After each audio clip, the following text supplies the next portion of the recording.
In Parliament today, Gary Juffa raised the concern of public servants being evicted from their homes by the National Housing Commission.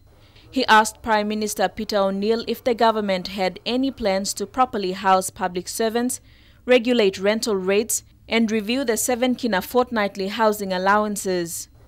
He said life was already tough for average Papua New Guineans with the high cost of living. National Housing Commission in our work law carry out plenty eviction. Lo Mosvina, Samla Lili Kaplo Papua New Guinea too, province Lomitu. Life is already hard. They can barely afford accommodation. Accommodation costs continue to rise.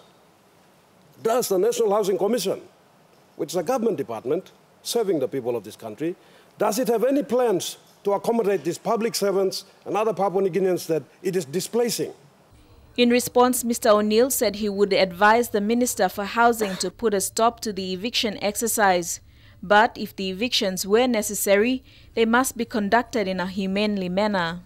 Mr. Speaker, it is public knowledge that I have on many occasions stated that these evictions must be done in a humane fashion, that Papua New Guineans must be given an opportunity to find alternative accommodation. We are not here to put other Papua New Guineans on the street. I will, in fact, talk to the Housing Minister to, in fact, put an end to this eviction exercise. O'Neill said next year MPs will be asked to counterfund a housing program which will see in every district 10 houses built per year over 4 years. Mr. Speaker, we know that housing is a big issue in the country. Our government has already set up a ministerial task force headed by our planning minister.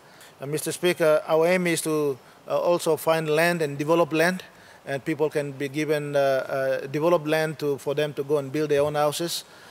Rather than government building houses. We will give them service land in areas like towns and cities throughout the country.